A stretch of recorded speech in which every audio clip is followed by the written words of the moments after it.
सबसे पहले भगवान भोलेनाथ के चरणों में प्रणाम करती हूँ, मेरा प्रणाम स्वीकार हो। आदिशक्ति माँ भवानी गौरा के चरणों में प्रणाम करती हूँ, मेरा प्रणाम स्वीकार हो। सभी देवी देवताओं के चरणों में प्रणाम करती हूँ, मेरा प्रणाम स्वीकार हो। आप सभी गुरु भाई गुरु बहनों के चरणों में प्रणाम करती हूँ, मेरा प्रणाम स्वीकार हो। गुरु भाई गुरु बहनों, आप लोग अपना साथ अपना सपोर्ट हमारे साथ बनाए रखे, इसके लिए बहुत बहुत धन्यवाद। इसी तरह आगे भी आपके साथ की जरूरत है, तो प्लीज आप लोगों से यही निवेदन है कि आप लोग कथा को ज्यादा से ज्यादा शेयर करिए, ताकि महादेव की कथा और शिव शिष्यों तक पहुंच सके।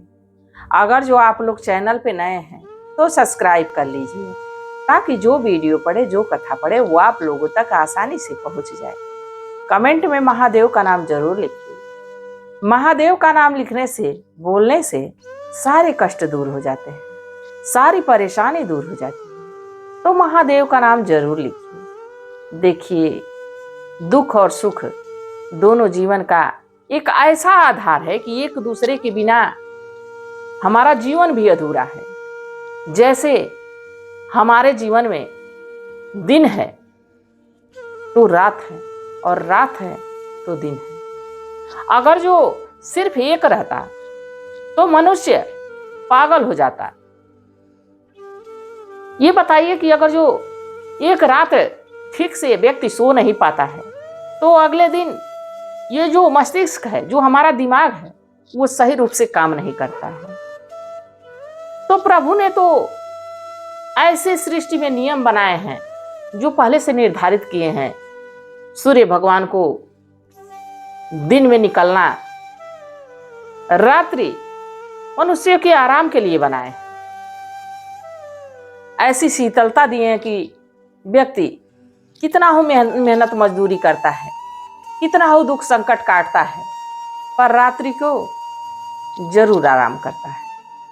तो गुरु भाई गुरु बहनों, दुख और सुख दोनों ऐसा पहिया है, ऐसी गाड़ी का पहिया है कि साथ चलते रहता है। कभी दुख से घबराना नहीं चाहिए, और भगवान को जैसे दुख में नहीं भूलते हैं, वैसे सुख में भी नहीं भूलना चाहिए।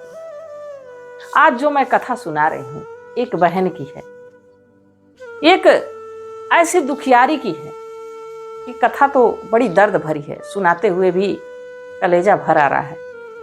पर देखिए, भगवान पे विश्वास और भरोसा कैसे वो बनाए रखते हैं।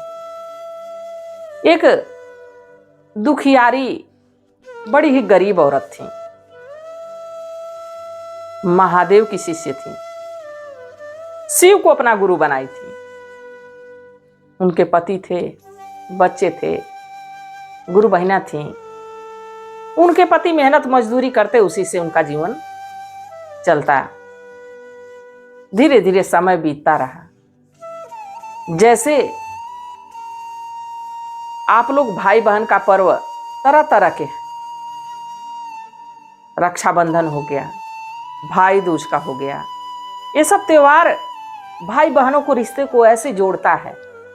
उस दिन बहन चाहे कितना हो विदेश रहे, कितना हो दूर रहे, भाई को याद करती है, और भाई भी कितना हो दूर रहे, भाई भी अपनी बहन को याद करता है कि हमारी बहन होती तो ऐसे करती, हमारी बहन होती तो ऐसे करती। और बहन भी यही सोचती है कि हम भैया के साथ रहते तो ये करते, हम भैया के साथ रहते तो ये बना के खिलाते। तरह तरह की बात आती है, विचार आता है। अब वो जो दुखियारी बहन थी, वो जो दुखियारी गुरु बहिना थी, वो बड़ी ही गरीब थी। उनके पास धन का बड़ा ही अभाव था। बाकी महादेव से कभी उनको कोई शिकवा शिकायत नहीं थी। वो ये कहती थी कि हे महादेव, ये तो आप ही का दिया हुआ है, चाहे जैसे काटना हो काटिए। दुख दिए हैं तो आप ही जानिए कि किस तरह कटेगा। वो कभी दुख से घबराती नहीं थी, और संयोग से मायके से भी पहले बहुत गरीब थे लोग, तो इनका एक गरीब घर में विवाह कर दिए थे। ये दो बहनें थीं। एक बहन का घर कुछ समय के बाद उन लोगों को संपन्नता आ गई, इनके मायके वालों को, तो उसका विवाह बड़े घराने में कर दिए। बाकी ये गरीब घर में आई और गरीब ही रह गई, दुख झेलती रही। धीरे धीरे धीरे धीरे समय बीता। एक दिन अपने द्वार पे बैठ के बड़ी उदास मन से आंसुओं की धारा बह रही है। कुछ गुरु बहिना शिव चर्चा में जा रही थी, तो उसमें से एक गुरु बहिना पूछी, अरे गुरु बहिना, शिव चर्चा में नहीं चलना है क्या? क्यों रो रही है? कोई कष्ट है, कोई परेशानी है? हम लोग मदद तुम्हारी करें। गुरु बहिना कहें कि क्या मैं बताऊं, देखिए कल भाई दूज का त्योहार है और मुझे अपने भाई के पास जाना है, अपने मायके जाना है, पर यह नहीं समझ में आ रहा है कि मैं क्या लेके जाऊं और कैसे किराया भाड़ा करूं, कैसे भाई के घर जाऊं। अब गुरु बहिना लोग कहें कि बिचारी, चलो हम लोग अगर जो कुछ कुछ इसकी मदद कर देंगे तो इसका इतना मन है अपने भाई के घर जाने का, तो कम से कम जा पाएगी। तो सब गुरु बहिना कही कि ठीक है, हम लोग देंगे। अब कोई 10 रुपया, कोई 5 रुपया, ऐसे करके 100 रुपये उसको लोग दिए। कहे देखो गुरु बहिना, ये तुम ले लो, हम तुम्हारी मदद अपनी गुरु बहन समझ के कर रहे हैं, और इससे जो तुमको बन पड़ेगा वो ले लेना, और किराया भाड़ा करके अपने भैया के घर चली जाना, अपने मायके चली जाना। गुरु बहिना बड़ी प्रसन्न हुई कि जो करते हैं महादेव कहीं ना कहीं से इंतजाम करवा ही देते। देखिए, भगवान स्वयं नहीं आते हैं, बाकी किसी के जरिए हमारी मदद जरूर कराते हैं। इतना तो मुझे भी विश्वास हो गया है कि चाहे भगवान साक्षात आए या ना आए, किसी ना किसी के जरिए पहुंचते जरूर हैं। अब गुरु बहिना बड़ा प्रसन्न हुई, गई बाजार में, अपने पति से कहीं, अपने बच्चों से कहीं, मैं मायके जाने वाली हूं, माँ के घर जाने वाली हूं, तुम लोग अपना ध्यान रखना। बाजार गई तो बाजार में जाके क्या खरीदी? लच्छी दाना खरीदी और रक्षा सूत्र खरीदी। लेके घर आई। घर पे धान आप लोग जानते होंगे जिसमें से चावल निकलता है, थोड़े से धान का लावा भूजी और उस लावे को एक कपड़े में गांठ मार ली, कपड़े में एक पोटली बना ली, झोले में सब रख ली, लेके मायके निकल गई। बड़ी खुशी खुशी सोचती भी जा रही थी कि भाई का घर तो बड़ा बड़ा है, वो लोग तो बड़े लोग हैं, धनवान लोग हैं, पता नहीं भौजाई हमारी क्या सोचेगी। पर ये सोची चलो भाई तो समझेगा, भाई तो अपना है। अब गुरु बहिना अपने मायके पहुंची, भाई के घर पहुंची। वहां उसकी एक छोटी बहन भी पहुंची थी जो बड़ी ही धनी मनी घर की थी, एक सेठ के घर ब्याही गई थी, वो भी पहुंची। अब वो कहाँ मेवा मिष्ठान लिए हुए, बढ़िया राखी लिए हुए, सब कुछ लेके पहुंची, और यहीं ये बिचारी रक्षा सूत्र और लच्छी दाना लेके पहुंची। गई, भौजाई मुंह फेर ली कि पता नहीं कहां से भिक्षुक कहीं की आ गई है, अपने तो खाने का ठिकाना है नहीं, इसका पैर पड़ेगा हम लोग भी दलिद्र हो जाएंगे। देखिए, किसी के पैर पड़ने से कोई दलिद्र नहीं होता है, किसी के पैर पड़ने से कोई दलिद्र नहीं होता है। और तो हमारे पास धन है, हमारे पास अन्न है, तो अगर जो कुछ कोई ऐसा व्यक्ति है जिसके पास इस चीजों का अभाव है, तो हमको और उसकी मदद करनी चाहिए, ना कि उसको ये सोचना चाहिए कि वो हमारे यहाँ आ गया, वो दरिद्र है, मैं भी दरिद्र हो जाऊंगा। अब उनकी भौजाई यही बड़बड़ा रही हैं, भाई कहा अच्छा जाने दो, आई है चली जाएगी एक आध दिन में। भौजाई माने जल भून रही। बहन आई, एक थाली लाई, थाली में रोली, अक्षत, और दीपक जलाई, रक्षा सूत्र रखी, उसमें लक्षा दाना रखी, और जो लावा भूज के लेके गई थी धान का वो रखी। सोची अपने भाई के हाथों पे, कलाई पे रक्षा सूत्र बांध दो। तभी उसकी भौजाई आती है और तेज से थाल के उठा के फेंक देती है।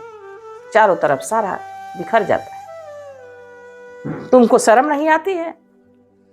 हमारे पति को तुम लक्षीदाना खिलाओगी, ये धान का लावा खिलाओगी?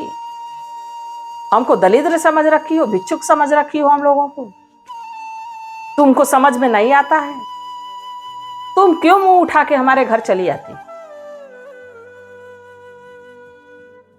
तुम्हारी औकात नहीं है तो हमारे घर नहीं आना चाहिए। बहुत तरह की बातें सुनाई। गुरु भाई, गुरु बहनों, आप लोग समझ ही सकते होंगे कि जब कष्ट आता है, विपत्ति आती है तो कैसे कैसे आती है, जिस चारों तरफ से आ गई हो।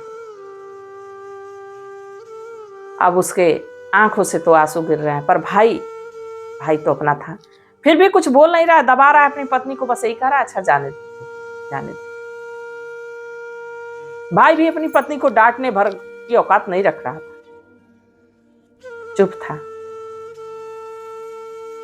सारा लावा बिखर गया। बेचारी एक एक चुन चुन के बटोरी, और उसी को थोड़ी देर के बाद जब थोड़ा सा मन शांत हुआ तो उसी को खाई, पानी पी। कही भाभी मैं अपने घर जा रही हूं। तब तक भाई इशारा किया, कहा अरे एक रात रोक लो, कोई क्या कहेगा, समाज के लोगों को तो देखना है। देखिए कुछ लोग घर में कुछ भी करते हैं, समाज की देख के चलते हैं कि समाज बुरा करते रहेंगे, बुरा करते रहेंगे, और समाज को सोचते रहेंगे कि समाज क्या कहेगा। घर में कुछ और करेंगे, बाहर कुछ और दिखाएंगे। वैसे उनके भाई, अरे समाज क्या कहेगा, बहन आइए खाली हाथ लौटा दिए, आज रात रोक लो। उसकी भौजाई कही कि आज रात रुक जाइए, कल सुबह चली जाइएगा। बेचारी भाई भौजाई के कहने पे रात भर रुक गई। भाई रात को अपनी पत्नी से कहा कि देखो, अगर जो खाली हाथ जाएगी तो समाज में बदनामी हो, कुछ दे देना, लेती जाएगी। अब देखिए भौजाई रानी क्या की, जो धान होता है तो कभी कभी कुछ कुछ धान के दानों में दाना नहीं पकड़ता है, उसमें चावल नहीं होता है, सिर्फ पैया होती है। एक बोरा वो पैया धान बोरे में भरी, और जब सुबह हुई तो अपनी ननद से कहीं कि ननद जी लेते जाइएगा। अब वो बेचारी बड़ा प्रसन्न हुई और कुछ बोली भी नहीं कि इसमें है क्या। भाई ठीक है भाभी, लेके सिर पे रखी, बस स्टैंड पहुंची, वहां से फिर घर पहुंची, अपने ससुराल पहुंच गई। सोच के आई थी कि इसको घर ही चल के खोलेंगे। घर गई, उस बोरे को खोली, बोरा को खोली तो देखी कि उसमें धान है। तो मन थोड़ा खुश हुआ कि चलो धान को कूटूंगी तो इससे चावल बनाऊंगी, हमारे बच्चे खाएंगे कि मामा के यहाँ से आया है, मामी के यहाँ से आया, नाना नानी के यहाँ से आया। अब थोड़ा सा धान निकाली, धूप में सुखाई और कूटने लगी। और कूटने लगी तो कैसे भजन भगवान के गा गा के और कूटती। आहो शिव गुरु जी भौजी दिहाले पैया धनवा, रोज रोज कूटब गुरुजी। आ भौजी दिहाले पैया धनवा, रोज रोज कूटब गुरुजी। कैसे शिव गुरु से कह रही हैं कि हे महादेव, हमारी भाभी धान दी है, वो भी पैया दी है, बाकी इसी को कूटूंगी, जो निकलेगा उसी से अपने बच्चों को बना के खिलाऊंगी। कैसे कहती हैं, आहो शिव गुरु आजुओ कूटब, कालियो कूटब, रोज रोज कूटब गुरुजी, यही धनवा का चौरा बनैबो, अखिरिया पकैबो लाई भोगवा जी। कहती है कि हे गुरुजी, इसको कूट के चावल बनाऊंगी और हो सके तो खीर बना के आपका भोग भी लगाऊंगी। खूब प्रेम से गीत गा रही है, चावल को कूट रही। रोज उसके आस पड़ोस की औरतें देखती थी कि अरे इसका भाई कितना राजा है, कितना बढ़िया व्यक्ति, देखो तो कितना धान दिया है। अब रोज कूटती और समझिए कि छल्ली पे छल्ली लगने लगी, बोरे के बोरे चावल गज गया। उस पहिया धान से चावल की छल्लियां लग गई, चारों तरफ घर भर गया, गोदाम मानो हो गया।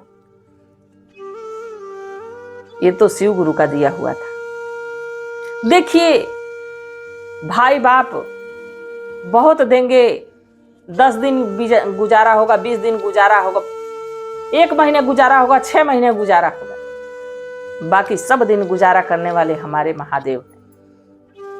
ऐसी तरकीब भगवान लगा दिए कि चावलों की छल्ली लग गई। अब उसी चावल को बेच के घर द्वार बनवाई। धीरे धीरे धीरे धीरे सब कुछ सारा सामान हो गया, सब कुछ गृहस्थी बढ़िया से चलने लगी। उसका पति भी बिजनेस करने लगा, सब कुछ अच्छा हो। एक दिन अब इधर देखिए, बहन तो धनवान हो गई और उधर भाई दरिद्र हो गया। एक दिन कहा, देखो भाग्यवान, मैं आज बहन के घर जाना चाहता हूं। सुना हूं हमारी बहन का पति बड़ा अच्छा काम काज कर रहा है, मैं भी चलूंगा, उससे पूछूंगा, कुछ काम काज मैं भी कर लूं। अब भाई पहुंचा बहन के घर। जब बहन के घर पहुंचा तो देखा कि कोठा अटारी चमक रहा है, बच्चे अच्छे अच्छे कपड़ा पहने। बहन देखी, दौड़ के खूब बढ़िया पलंग पे चादर बिछाई। अरे हमारे भैया आए। दौड़ के पानी ला रही है, दौड़ के मीठा ला रही है, भैया आए, भैया आए। भैया को बैठाई, भैया कैसे आना हो।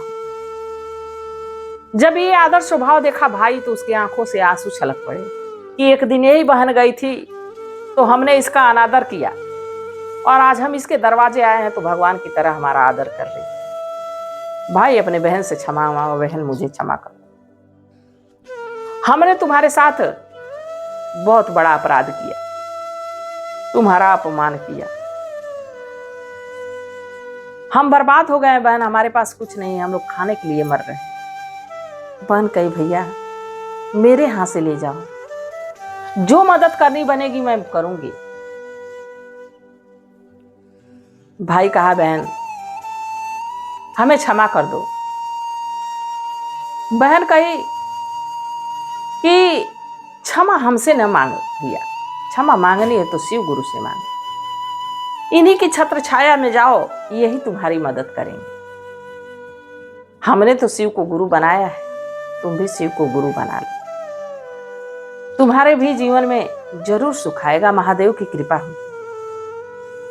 तो भाई भी महादेव को गुरु बनाया और आगे मेहनत करने लगा, और जो मेहनत करता है उसके साथ सदैव भगवान खड़े होते हैं। तो देखिए गुरु भाई, गुरु बहनों, गुरु बहना कितना कष्ट में बाकी टूटी नहीं, भगवान को हमेशा याद रखें। भगवान देखे कि अब हमारी शिष्या पे इतना विपत्ति आ गई, इतना कष्ट आ गया, इतना दुख आ गया कि उसका लोग अपमान करते थे। अगर जो किसी शिव भक्त का आप अपमान करेंगे तो उस अपमान का बदला वो शिव भक्त नहीं लेता है, स्वयं महादेव लेते हैं। और जब महादेव लेते हैं तो कैसे अपमान का बदला लेते हैं आप लोग इस कहानी के माध्यम से जानेंगे। तो गुरु भाई, गुरु बहनों, आप लोगों को कथा कैसी लगी जरूर बताइए।